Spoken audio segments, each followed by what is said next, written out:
Hi guys, स्वागत है आप सभी का हमारे बीजीपीएम क्लासेस में। आज हम लोग देखेंगे मैथ का चैप्टर 2 पॉलिनोमियल, ठीक, बहुपद। तो देखिए, इस एक्सरसाइज को करने के लिए एकदम हमें 2-3 बातें अच्छे से समझ लें और इस एक्सरसाइज को पूरी हम लोग इजीली तरीके से कर सकते हैं, ठीक, एकदम सरल हो जाएगी। कैसे? पहली चीज़ देखिए, आज हमें पढ़ना क्या, बहुपद। बहुपद यानी पॉलिनोमियल। देखिए,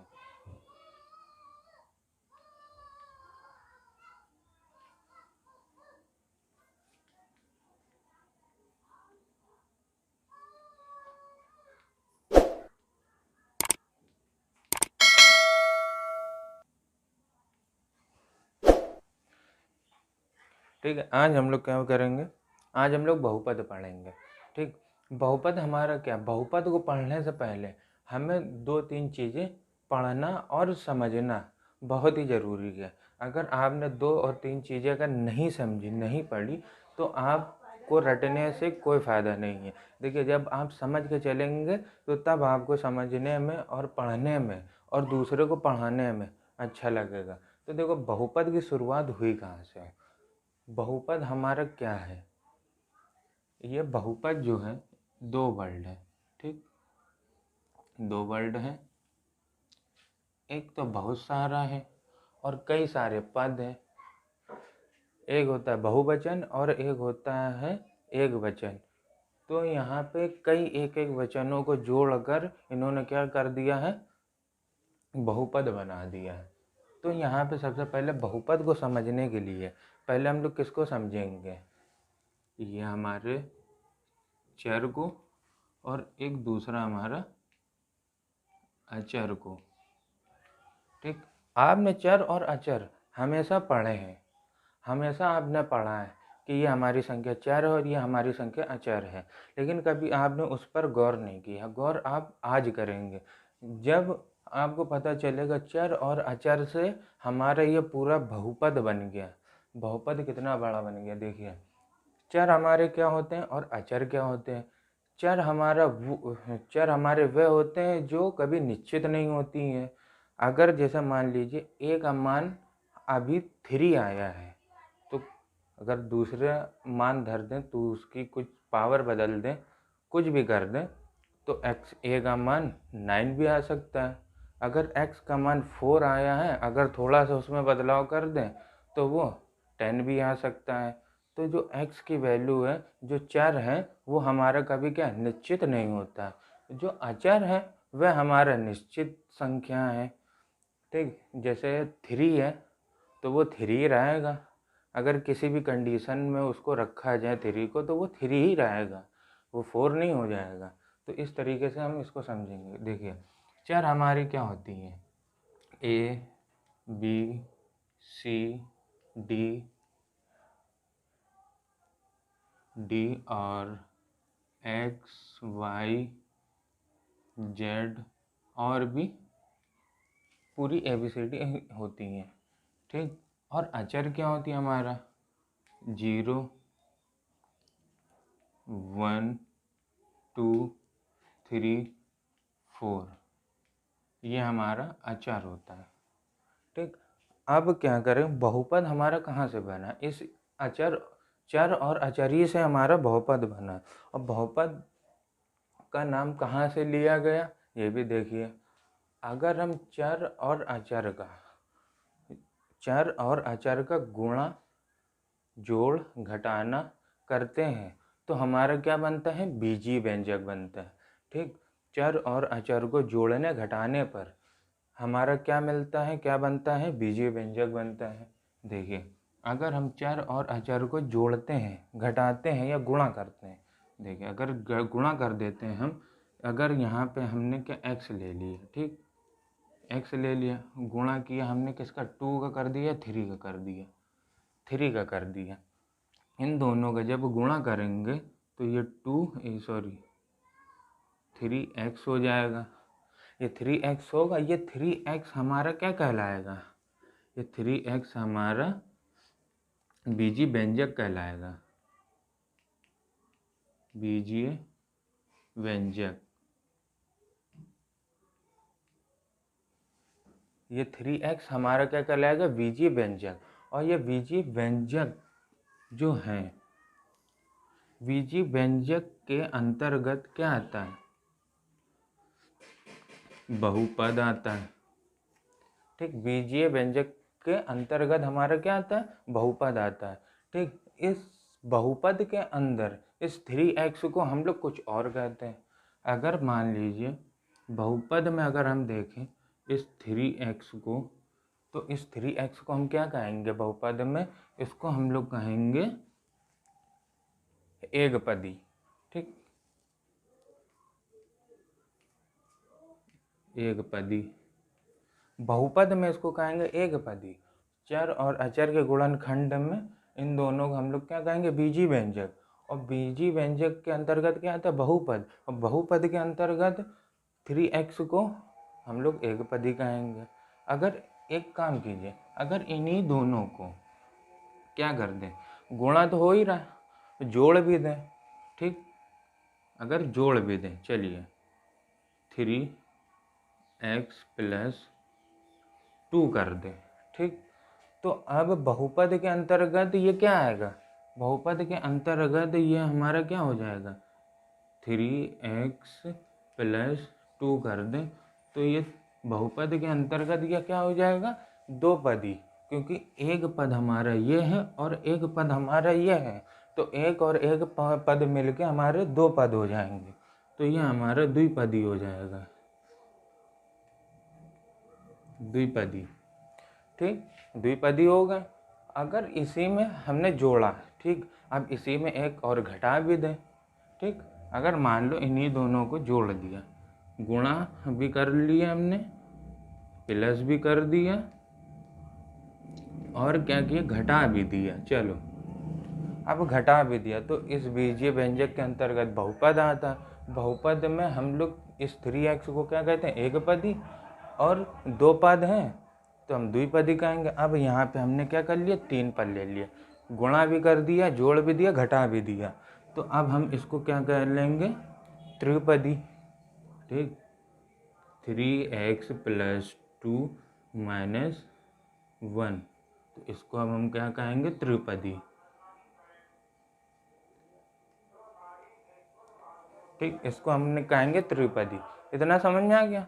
अब देखिए, अब यहाँ पे बात चलती किसकी, अब यहाँ पे हम देखेंगे, अगर ये x 3x है तो इसमें अगर x की पावर भी तो है कुछ ना कुछ। अभी तो मान लो 1 है, आगे चल के इसकी पावर 2 भी हो सकती है, इसकी पावर 3 भी हो सकती है। ठीक, इधर भी वैसे ही देखेंगे, इधर भी वैसे ही देखेंगे कि अगर इसकी पावर अभी 1 है, आगे चल के इसकी पावर 2 भी हो सकती है, इसकी पावर क्या 3 भी हो सकती है।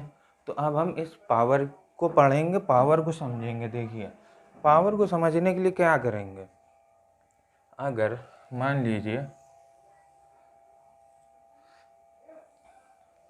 कुछ आपको ऐसे बहुपद दिए जाएं और आपसे पूछा जाए कि ये बताइए कि ये किस बहुपद में आते हैं।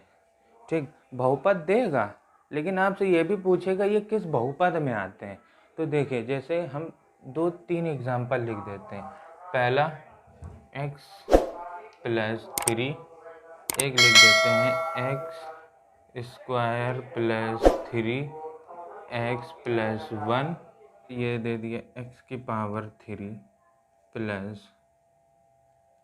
2x की पावर 2 + 6x + 9। ये हमने आपको 3 एग्जाम्पल बताए। ठीक, अब आपसे ये पूछा जाए कि आप ये बताइए ये कौन पद से हैं। ठीक, आप कैसे बताएंगे, आप को जब पता होगा इनकी डिग्री, पावर आपने पढ़े होंगे तब आप बता लेंगे। अगर आप यहाँ पे अगर हम में क्या है, पावर 1 है, ठीक, तो आप इसको देख के बता सकते हैं कि ये हमारा रेखी बहुपद से है। अगर यहाँ पे आपने देखी पावर 2 है तो आप इसको बता सकते हैं कि ये द्विघात बहुपद से है। अगर यहाँ पे आपने देखा पावर 3 है, x की पावर 3 है, तो आप बता सकते त्रिघात बहुपद से है। ठीक है, तो इस तरीके से आपको पहचानना है। तो देखिए इसको हम और अच्छे से एक्सप्लेन कर दें, यहाँ पे मिटा दें क्या, इसको नोट कर लीजिए, आप लोग नोट्स लिख लीजिए, तो हम मिटा दें इसको।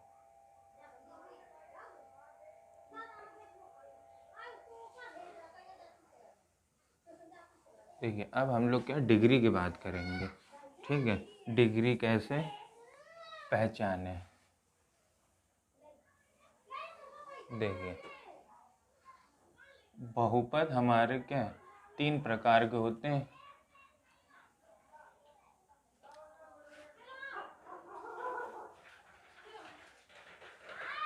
ये देखिए एक हमारा होता है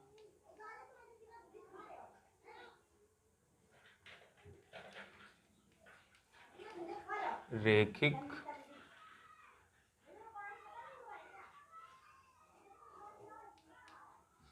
बहुपद। ठीक, दूसरा होता है द्विघात बहुपद, और तीसरा होता है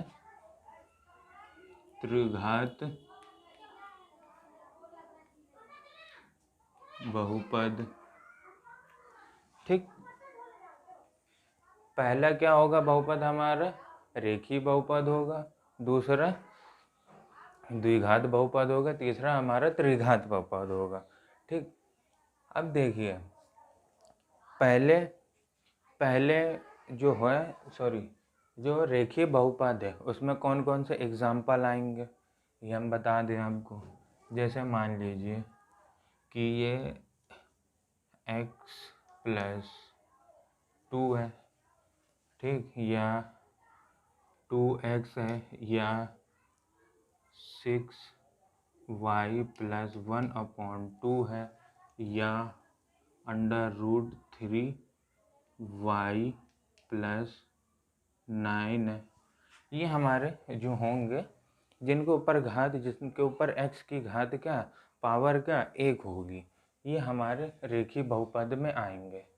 और जिनके ऊपर x की घात 2 लगी होगी, पावर 2 लगी होगी, डिग्री 2 होगी, वो हमारे द्विघात में आएंगे। जैसे कि 2x² + 1 मान लीजिए, ठीक, + 2x, ये हमारे द्विघात में आएंगे।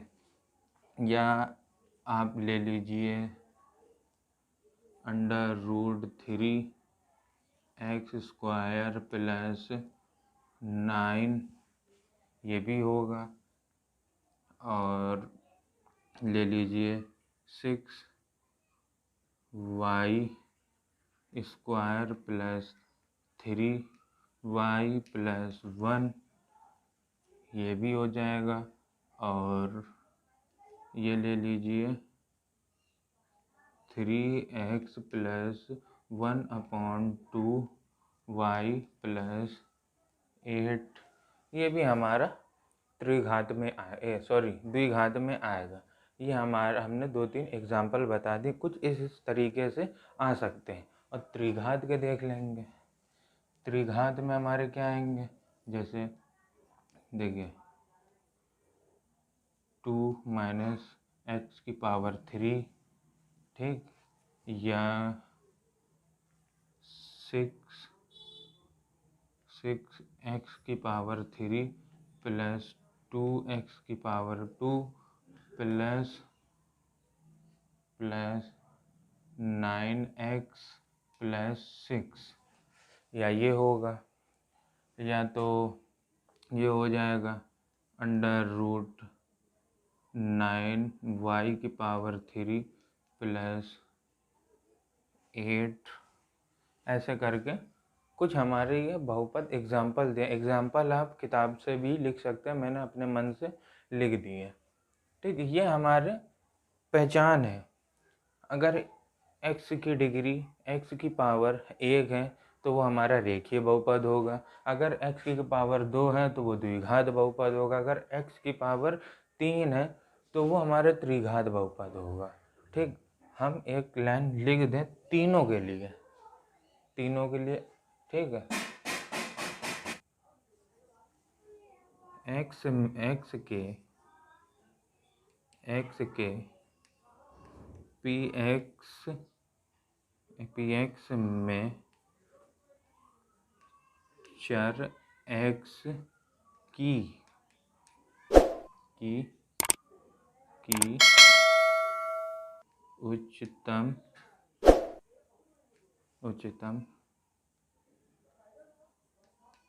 उच्चतम घात या पावर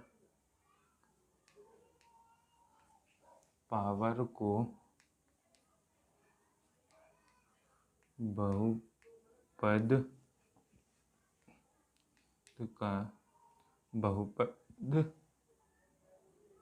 बहुपद का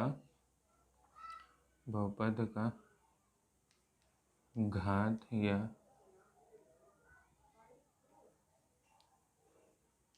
डिग्री कहते हैं।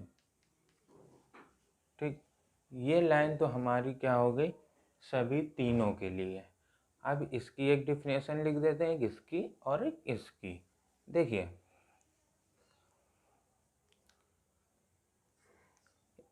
एक घात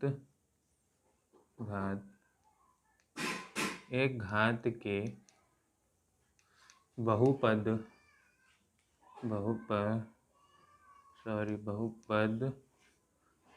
को क्या कहते हैं, रैखिक बहुपद कहते हैं। ठीक, एक घात के बहुपद को हम रेखीय बहुपद कहते हैं। दो घात के बहुपद को हम लोग क्या कहेंगे, द्विघात बहुपद कहते हैं। ठीक, और तीन घात के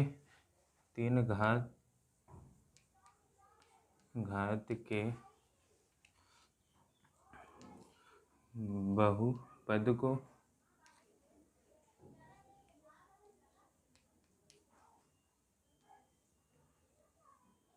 त्रिघात बहुपद कहते हैं। समझ गए? अगर एक घात होगी तो हम उसको क्या कहेंगे, रेखीय बहुपद। दो घात होगी द्विघात बहुपद, तीन घात होगी तो त्रिघात बहुपद।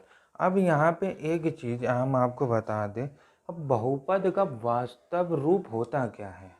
ठीक, अभी तो हम आपको सब एग्जाम्पल वगैरह सब बता रहे थे, हमने आपको ये सब तो बता दिया, लेकिन आपको हमने ये नहीं बताया कि बहुपद का व्यापक रूप क्या होता है।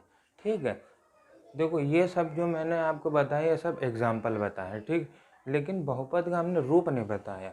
देखिए यहाँ पे बहुपद का रूप क्या होता है, देखिए बहुपद का अब हम लोग रूप देखेंगे। हमें जो पढ़ना है उसका रूप क्या है, आखिर वो कैसा दिखता है। देखिए बहुपद का व्यापक रूप क्या है। ठीक, बहुपद का व्यापक रूप क्या है। बहुपद हमारा किस तरीके दिखता है, ये देखिए सुंदर और सुशील।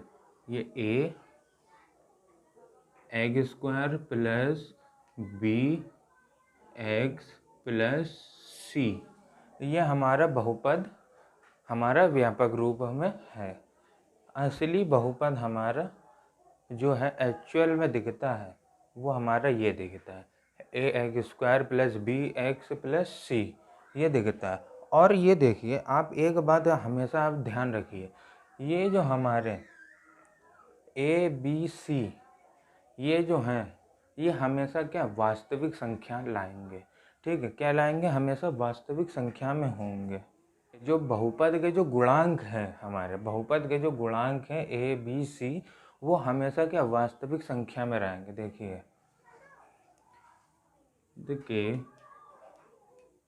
गुणांक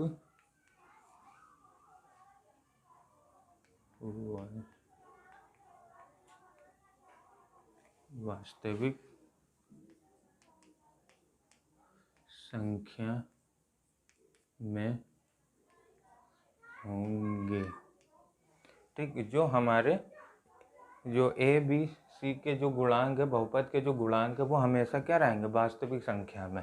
वो कहने का मतलब ये जो ए डैश बी डैश सी बराबर किसके होंगे, वास्तविक संख्या के।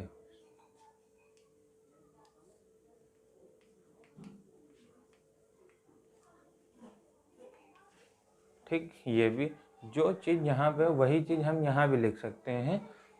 यहाँ क्या हो जाएगा, यहाँ भी जो इसके जो ये वाला जो समीकरण है इसका भी व्यापक रूप क्या होगा, इसका व्यापक रूप देखिए, इसका व्यापक रूप होगा ax cube plus bx square plus cx plus D. अब ये जो बहुपद है हमारा त्रिघात बहुपद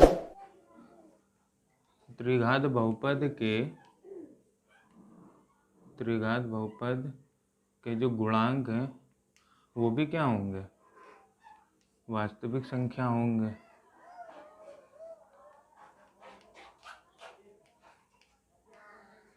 वास्तविक संख्या होगी। ठीक, त्रिघात के भी हमारे बहुपद जो होंगे वास्तविक संख्या होगी। कैसे, देखिए ए बी सी डी बराबर वास्तविक संख्या। ये इतना आपको समझ में आया? नहीं आया आप कमेंट करके पूछ सकते हैं। बहुत अच्छे से हमने यहाँ पे एक्सप्लेन करने की कोशिश की है। ठीक है, अब यहाँ पे हम कुछ देखेंगे। अब हम यहाँ पे ये समझ गए कि कौन हमारा बहुपद है, और बहुपद है तो वो कहाँ से आया बहुपद एक हमारा क्या बीजी व्यंजक का पार्ट है, वो वहाँ से आया। और उस समय हमने देख लिया बहुपद के अंदर इन सब को। देखो अभी तक जो समझाया आपको समझ में आ गया। ठीक, नहीं आया तो आप कमेंट डाउन बिलो कीजिए, कमेंट कीजिए, हम आपको और अच्छे से एक्सप्लेन करके बता देंगे। हमें नहीं लगता कि अब इतने अच्छे से समझाने के बाद आपको ना समझ में आया हो, क्योंकि एक एक चीज़ मैंने बहुत अच्छे से समझाई है। ठीक है, आप देखिए ये तो हमें पता चल गया एक घात वालों को क्या कहेंगे, दो घात वाले बहुपद को क्या कहेंगे, और तीन घात वाले बहुपद को क्या कहेंगे। ठीक, अब हम यहाँ पे जीरो घात वालों की भी बात कर लें। ठीक, जीरो घात वाले को क्या कहेंगे, इनको उतार लीजिए, फिर हम आपको जीरो घात वाले बताएंगे, 0 डिग्री वाले। ठीक है, उसके बाद बताने के बाद हम लोग एक्सरसाइज शुरू करा देंगे। ठीक है, उतार लीजिए, फिर इनको साफ करके बताते हैं। देखिए अब हम लोग क्या देखते हैं, बहुपद के शून्यांक। बहुपद के शून्यांक क्या है, इनको हम समझेंगे। पहले हम कुछ थोड़ा सा लिख के हमको बता दें, फिर हम आपको अच्छे से समझा देंगे कैसे। देखिए यदि x बराबर k को प्रतिस्थापित करने पर k वास्तविक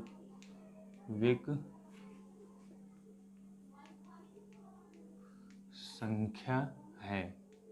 ठीक, इसको समझिए।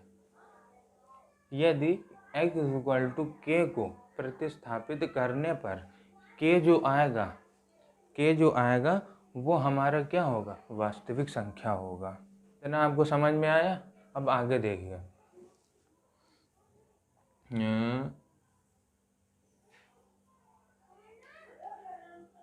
द्विघात बहुपद बहुपद क्या है, बहुपद हमारा ax² plus bx plus c का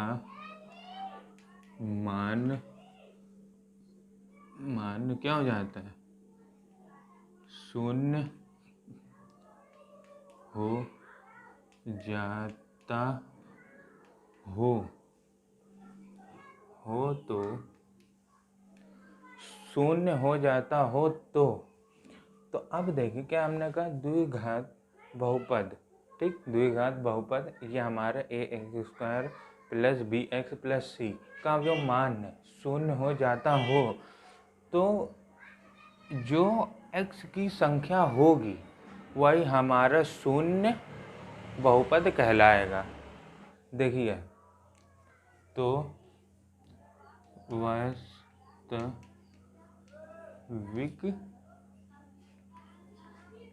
संख्या हमारी क्या आएगी, k, ठीक। हमने क्या कहा, अगर मान लो इस बहुपद में अगर k का मान हम कुछ रखते हैं वास्तविक संख्या, ठीक है, अगर उसका मान 0 आता है तो वह हमारी संख्या क्या कहलाएगी, k कहलाएगी, जो बहुपद हमारा शून्य करेगी, ठीक है।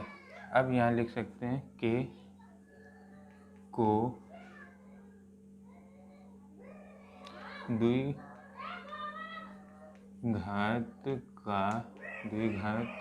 द्विघात बहुपद का शून्य कहा जाता है, ठीक है। समझ गए आप, हमने क्या कहा, देखिए यदि x k को प्रतिस्थापित करने पर और k का मान क्या है, वास्तविक संख्या है, ठीक। अगर k का मान हमारा वास्तविक संख्या, मान लीजिए k = या -1 है या -2 है या -3 है या 0 है या 1 है या 2 है या 3 है, ऐसे कोई संख्या है वास्तविक, ठीक है। अगर इन सब को हम रखेंगे बहुपद में और उसका मान हमारे पास क्या आएगा, 0 आएगा, ठीक है, हमारा क्या आएगा, 0 आएगा, मान 0 आएगा, तो हम क्या कह सकते हैं कि द्विघात बहुपद का मान शून्य हो जाता हो, ठीक है। अगर इनमें हम क्या करेंगे, k की वैल्यू कुछ भी वास्तविक संख्या रखेंगे और ये जो मान दिया है ये शून्य हो जाता हो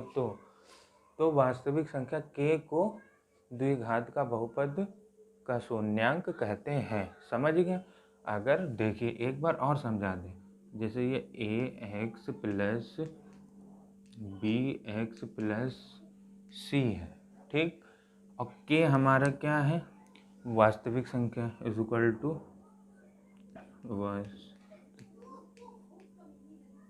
वास्तविक संख्या, ठीक, k = हमारी क्या है, वास्तविक संख्या। अब वास्तविक संख्या हमारी क्या होती है, k = -1 भी हो सकती है, -2 भी हो सकती हैं, ऐसे करके बहुत सी, और 0 ले लेंगे, या 1 भी हो सकती, 2 भी हो सकती, और ये 3 भी हो सकती, ऐसे कुछ भी।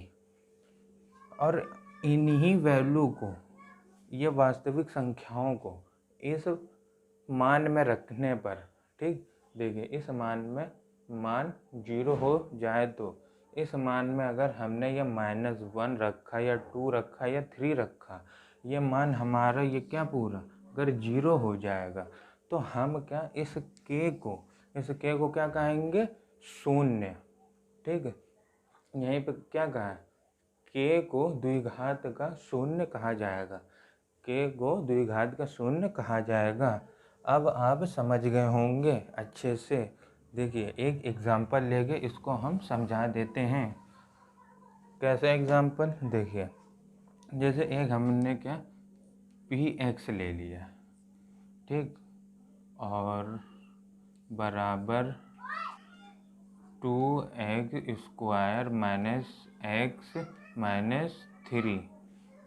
ये हमने एक एग्जाम्पल लिया, ठीक। शून्य के लिए आपको और अच्छे से समझाने के लिए, क्योंकि शून्य वाले जो बहुपद हैं वह बहुत कम ही समझ में आते हैं, इसलिए हमने आपको एग्जाम्पल लेकर समझा रहे हैं, ठीक है। अगर मान लीजिए जो k है, k हमारा क्या है, वास्तविक संख्या है।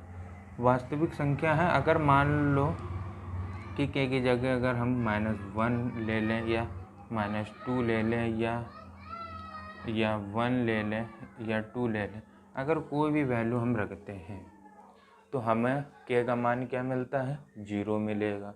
और उस 0 को हम किसका कहेंगे, k को बहुपद का 0 कहेंगे। अगर मान लो चलो p, इसकी जगह अगर हम यही -1 रख देते हैं, ठीक, -1 रख दिया, बराबर 2 - 1 का स्क्वायर माइनस x की जगह क्या रखेंगे, 1, ठीक। अब -3 लिख दिया।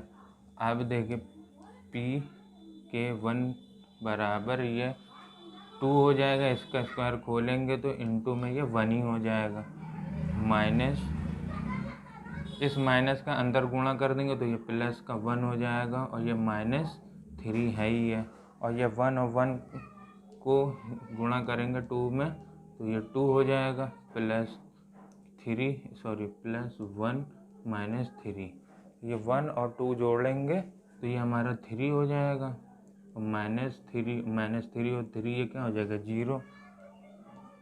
तो देखिए ये हमारे पास p-1 हमारा क्या आ गया, p-1 हमारा 0 आ गया। तो हम कह सकते हैं k = -1 एक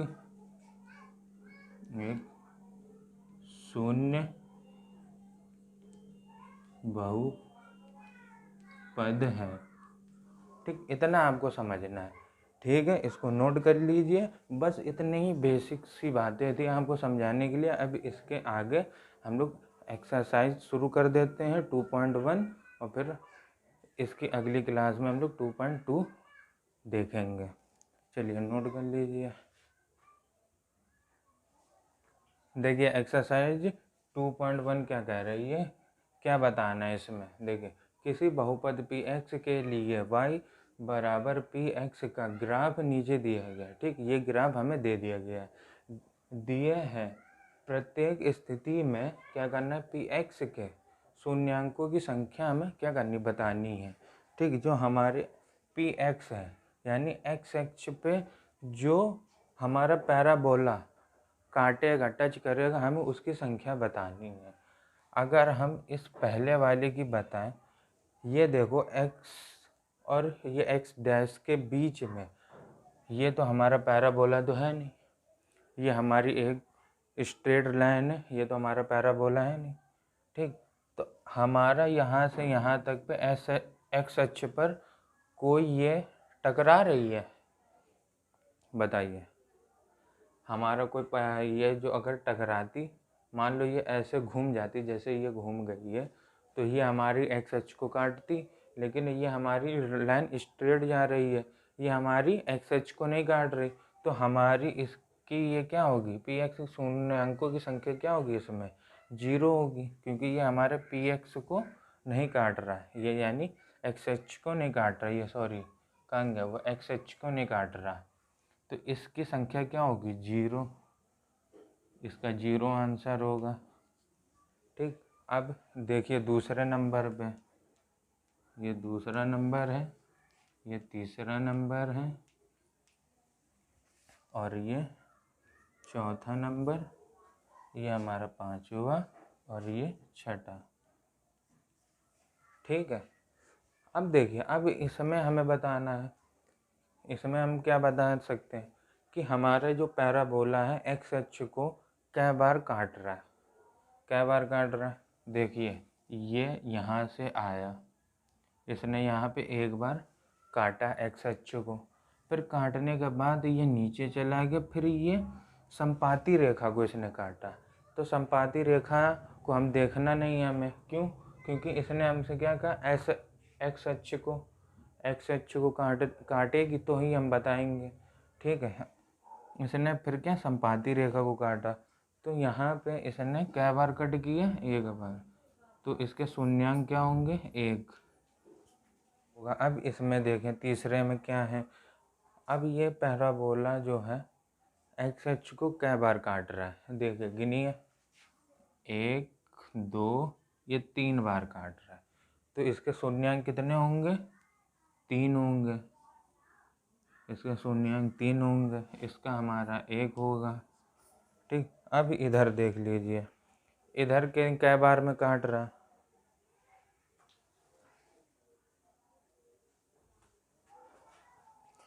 इधर देख लीजिए, इधर कै बार में काट रहा है एक्स अक्ष पर, ये 1 पे काट रहा पैराबोला, ये दूसरे पे काट रहा है, तो इसका क्या होगा, इसके शून्यांक क्या होंगे, इसका शून्यांक 2 होगा। अब ये भी आप बता सकते हैं, अब वो भी बता सकते हैं, ये 1 2 3 ये 4, इसने 4 बार काटे तो इसके शून्यांक कितने होंगे, ये 4, इसमें 1 2 3 बार काटे तो इसके शून्यांक कितने होंगे, 3। यही आपका आंसर होगा, ठीक है। मिलते हैं फिर इसके अगली क्लास में। अगर मेरा पढ़ाया हुआ आपको समझ में आया हो तो वीडियो को लाइक कर दीजिए, चैनल को सब्सक्राइब कर लीजिए। मिलते हैं इसी के साथ अगली क्लास में इसकी एक्सरसाइज 2.2 के साथ।